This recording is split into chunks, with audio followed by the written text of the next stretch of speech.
Vehicle title branding is the use of a permanent designation on a vehicle's title, registration or permit documents to indicate that a vehicle has been written off due to collision, fire or flood damage or has been sold for scrap.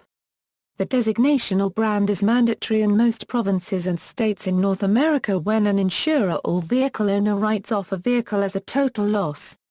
Typically this means the cost to repair the vehicle would equal or exceed the car's value, although legal definitions vary. Objectives: the title branding programs typically have two objectives: a deterrent to auto theft. If a vehicle is a complete loss due to an accident, its serial number and registration documents could still be of potential value to persons dealing in stolen cars.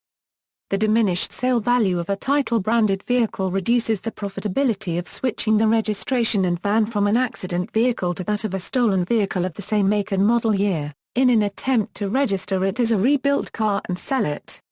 A consumer protection warning: cars which have been involved in serious collisions often find their way into auctions and onto dealers' lots. A permanent record of a severe accident warns potential subsequent owners that a car has been damaged. Properly repaired and carefully inspected, a vehicle may be acceptable, but an improper repair after a serious accident may leave the vehicle frame, body or key electrical and mechanical systems in damaged or non-roadworthy condition. Mandatory vehicle branding: in North America, the vast majority of vehicle titles are issued by individual provinces, states and territories. Most have implemented some branding scheme to warn subsequent owners of a vehicle of severe damage to a vehicle due to collision, theft or disaster. The brands and the criteria used to assign them vary widely from one jurisdiction to another. Typically, these include some variant of, with the exception of salvage, the brands are permanent. Once a vehicle identification number has been associated with one of these brands, it will not be removed by authorities in that jurisdiction or in other jurisdictions with similar vehicle branding laws.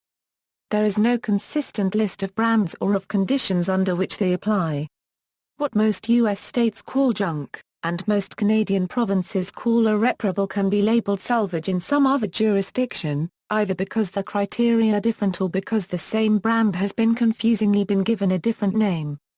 In Alberta only, non-repairable is used to mean irreparable. In most other jurisdictions including Alberta, salvage means that the vehicle can indeed be repaired but that the cost of doing so is most likely prohibitive.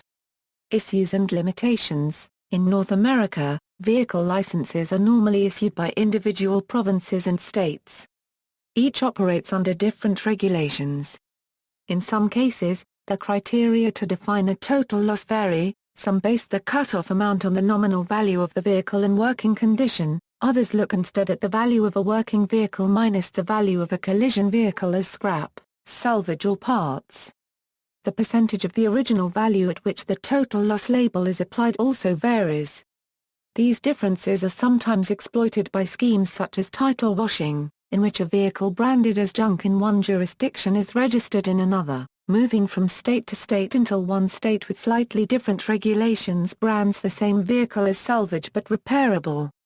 A vehicle with Arizona registration and a salvage title for saltwater damage would, for instance, represent a red flag as a vehicle possibly once affected by environmental conditions and events elsewhere such as Hurricane Katrina.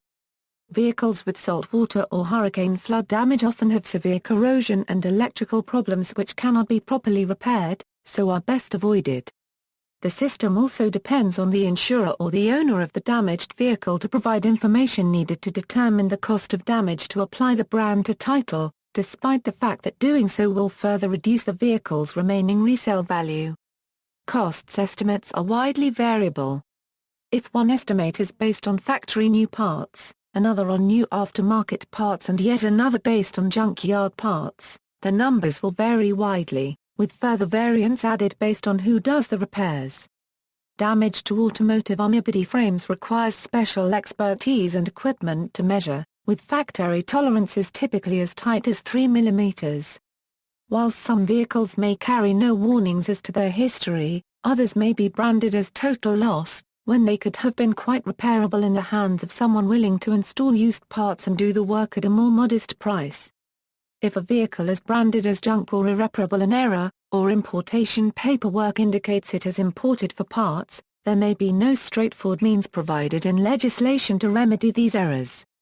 These vehicles, if not exported to another jurisdiction with different regulations, will never be registrable or licensed again, even if all needed repairs are made and verified. It should be noted, however, that such permanent records of damage do not always exist in cases where damaged vehicles retain a clear title. For example, ConsumerReports.org reported that vehicle history checks would at times produce clean results despite the vehicles being offered for sale as damaged on such websites as eBay.com and even eRepairables.com, a site specializing in the advertisement of salvage cars for sale. See also, Lemon, Used Car, Vehicle History Report, Vehicle Identification Number. References.